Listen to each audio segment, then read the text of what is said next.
Hello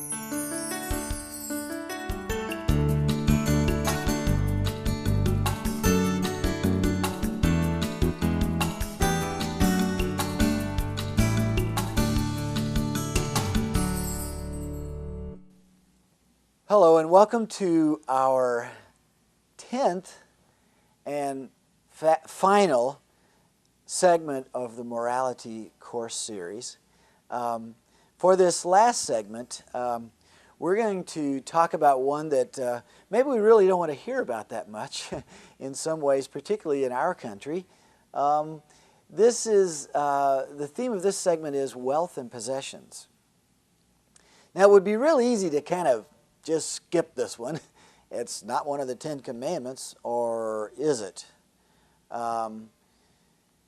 But we really can't skip it because there's so much in the Scripture that really addresses this. I know we've covered the areas of human sexuality. We've covered the areas of right to life and the sacredness of human life. We've covered the area of violence and war. We've covered the area of social justice. But of all those other areas, I don't think the Scripture has, outside of maybe social justice, has any more to say about a moral issue than this one, wealth and possessions, and how wealth and possessions can be a roadblock to our being a disciple, can be a roadblock on the way to following God. I just have a question to start with here.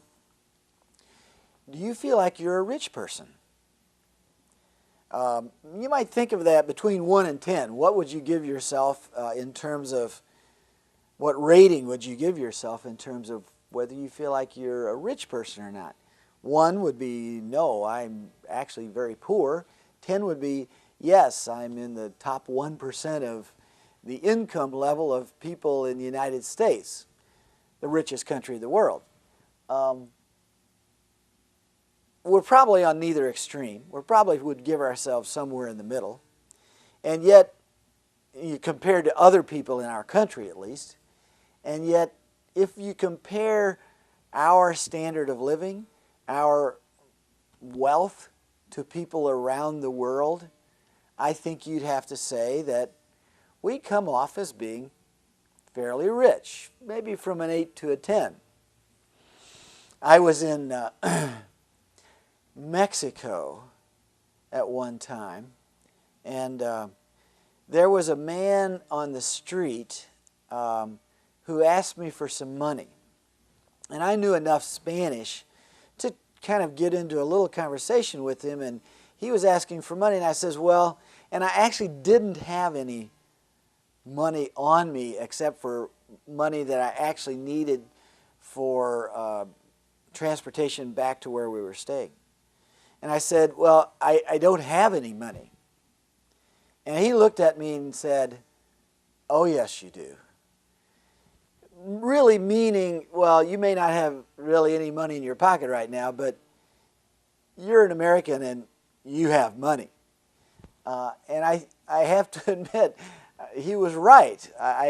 Even if I might be out of money, say, in my budget at the end of the month, or I might be short on cash a particular day, for the most part, it's always there. I've got money in my bank account, or I can borrow money, or I'm never really out of money. And so I don't think necessarily that I or we in our country realize how rich we are. And actually, until we go to a country where people really are poor, and it's really just in our face, it's only then that we realize how rich we really are. Went to India at one time, and of course in India I was obviously a tourist, and there are lots of people, children on the street that are begging, and they'll follow tourists around. So I had like 7 or 8 kids following me around asking me for money. And I did give them something, but like I really felt very guilty in a way because of the situation that they were in, and I'm giving them something almost just to get rid of them because they were harassing me. And yet for them it was like their life depended on this, at least at some level. It's hard to forget those faces. How seriously do we take this issue of wealth or riches, money at least, in our society? I think we tend to want to deny the reality of the effect that money has on us. Scripture can be very challenging this way, though, and I don't think the Lord wants us to deny the role that money plays in our life and possessions and how it affects us spiritually. Father Richard Rohr, in a talk he gave one time, said that in all his years being a Catholic priest and listening to confessions of just probably thousands of people, he had never heard anybody confess the sin of greed in our country, which, is one of the 7 capital sins. It's just hard to believe that greed isn't an issue for us, as what he was trying to say, and I think that's really true. Spiritually speaking and morally speaking, I think we have to look at this issue.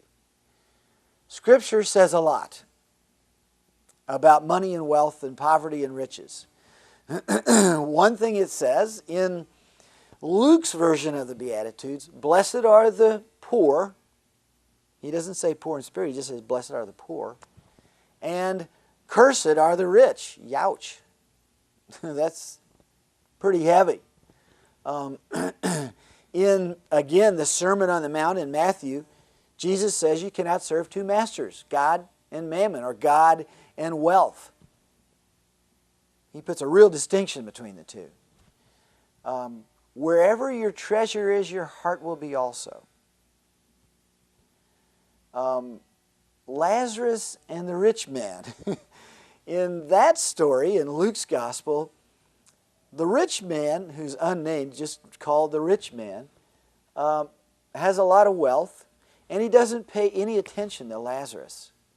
He doesn't really do anything bad to him, he just ignores him.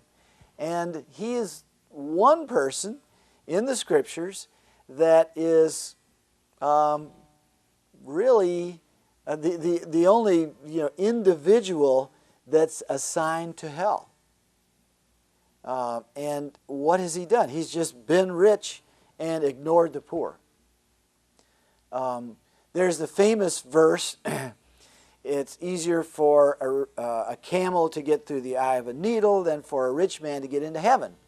Well, that's pretty heavy. One interpretation of that I've heard, which is a little more comforting, is that this eye of the needle isn't that they're not talking about a sewing needle, but they're talking about what was in those days a small opening in the wall of Jerusalem that people could go in and out of, but they had to stoop down. And to get a camel through this little eye of the needle, you had to get a camel to get on its knees, and you really had to have 4 or 5 people to drag it through. The reference being that anyone who's rich has to get on their knees and have his friends drag them into heaven in order to actually make it. Either way, it's pretty challenging reading. And the rich young man, which I've mentioned before in this series, Jesus challenges the rich young man to sell everything he has and come follow him.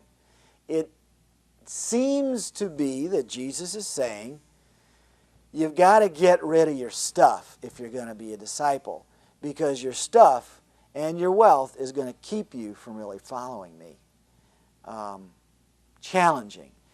It is said that there are 900 verses in the Bible about wealth, Old Testament and New Testament, and the effect of wealth on our journey. with the Lord. Another little passage I think we could pay attention to is the narrow gate. Jesus says it's a rocky and an uphill path to heaven, and many do not follow it. Well, I think part of that path is probably dispossessing ourselves somewhat in order to walk that path. Tony Campolo, who's not Catholic, but he's a really very good spiritual leader and has a lot of really good things to say to all Christians about the spiritual life, looks at our society and claims that our society is infected with a disease that he calls affluenza. In other words, we have this affluence that is kind of insidious, and it keeps us from really paying attention to the call of the Lord and the call of the kingdom. Are we infected with this affluenza? I think we would all have to admit that we're infected with consumerism. It's a kind of cycle. Consumerism is a kind of cycle of buying and desiring, and then buying more and then desiring other things. It's a kind of a deadly cycle that's unending. We're never satisfied, and we're always looking for one more thing to buy. Advertising really plays a big part in this. Wealth and possessions can be something that upholds our identity. We get a sense of who we are because of what we own. A lot of car commercials go for this. And also, it can be for us our security blanket. We can see how this is in competition, really, with God. And yet the difficulty is we can't leave our society, really. I guess in some it would be possible. But we're in this world. How do we deal with it? I think that the church has some teachings for us in this area, but they're not taught quite as loudly as some of the other aspects of our moral tradition. They're not emphasized quite as much. But it doesn't mean we shouldn't pay just as much attention to it as individuals and as communities, as parishes, the entire church. Some of the things I think that we have to realize is that our society with so much wealth and possession really is the difficult society to live in if you really are poor. The poor in America really are poor. Many people would say, in this whole sense of affluenza, when I get depressed, I go shopping. You hear that said sometimes. A lot of people would say in America, I have a right to what I own and what I earn. I can do with it whatever I want. It's mine. Often, I think we would have to admit that our life is controlled by the stuff we own. You know, we have to take care of it. We have to store it. We have to use it. It's just, it gets to be a vicious cycle where we're so preoccupied with all the stuff we have. We can become very competitive, acquiring things. A sense of there's a shortage, there's not enough stuff out there. And you can see that sometimes in the lines that forms when new products come out. Everybody wants it. We want to beat the other person to it. We can become very defensive, protecting the stuff we have, shut ourselves off from other people. So things can easily be a real focus of our whole life. Not only just the money, but things. What does the church teach us about this? The Scripture is very radical. The church teaches us a number of things, and I think are really important. That God created everything on the earth, all of the goods of the earth, and these goods, the wealth, the possessions, etc., are for the benefit of everyone, the common good. Now, common good came up in our teachings about social justice as well, and it comes up again here. What I own, even, we all have a right to private property, and that's another thing that the church says. We do have a right to private property. The church doesn't want to say we have to be communists, we have to be socialists in some way, where we have everybody owning everything. But, what we do own has to be somehow seen in the light of that the goods of the earth are for everyone's sake, not just our own. So for that reason, the accumulation of goods to an extreme, especially where others might be deprived, is wrong, is a moral evil. It's depriving people of what they need because of, I have much, much, much more than what I need or what I could ever use. It is said that in the United States even, there is a widening gap between the top, say, 5% or 10% of the rich in this country and even the middle class, not even to mention of the poor who are getting poorer, and the top 10 or 5% continue getting richer. This is a moral issue. Poverty is something that I think people don't want to hear about it. We tend easily to just blame the poor for their poverty, not realizing that the system might be the problem, and the few who have so much and won't let go of it and want to accumulate more are really the problem. But private property, although it's a right, is not an ultimate right that trumps the other people's right to survive. Now, the Catechism does mention these issues in paragraphs 1723 and 2446. And again, it's not large sections of the Catechism. I think in many ways our teachings could really stand to grow a little bit in this area. One of the things I think we can look to as a model here is that the early church functioned in a way that everyone's needs were met.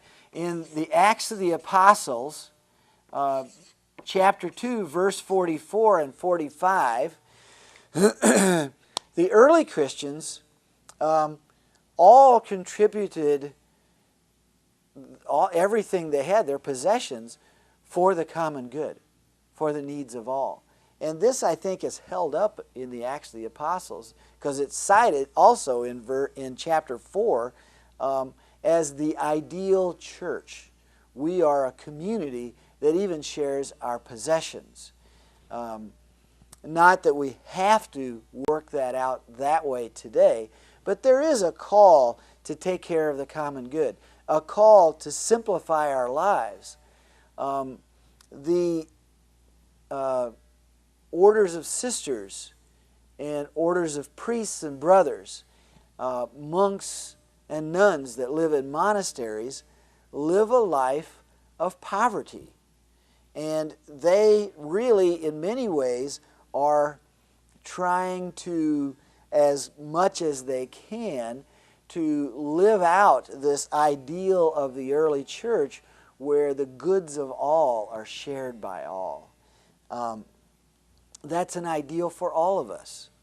So the question is, what do I need to do to simplify my life? What do I need to do to contribute to the common good? At what point is what I earn too much? And especially, am I too preoccupied with what I own and what I earn so preoccupied that I really can't be a disciple, that I'm really blocked in some ways from seeing the Lord or following the Lord. In Matthew chapter 25, verse 31, the Lord identifies himself with the poor and the outcast. And we don't find him identifying himself with the rich. So if we have received the wherewithal, the talents and skills and motivation to be successful in life, to earn everything that we need and more, to accumulate possessions, the question for us is, at the risk of losing touch with who we are called to be as Christians, the question is, how can I find a way to contribute? This whole theme of stewardship that we talk about in the church is not just about money. It's contributing what we have as our own gifts, our ability to reach out to others, as well as our wealth and possession for the good of all, for the good of the church and the community. So we don't want to be like the rich man and Lazarus, the rich man who thought he had everything and lost everything. Or we don't want to be like the man in the Gospels who builds bigger barns because he has so much that he needs to store. And as he's building bigger barns, the Lord is calling him home. The Lord is calling him before the judgment seat. I think as Christians, we are called in many ways to use what we have and to kind of even walk a downward path, in a sense, away from all of the, I think, temptations that the world offers us with wealth and possessions in order to follow the Lord. This is the end of our series on Catholic and Christian morality. Hope you've enjoyed this series. I hope that you have been able to follow along with the handouts and the worksheets. If you have been doing this for certification, complete everything along with the competency guide and contact the Religious Ed office so that you can be given credit for your work in this class.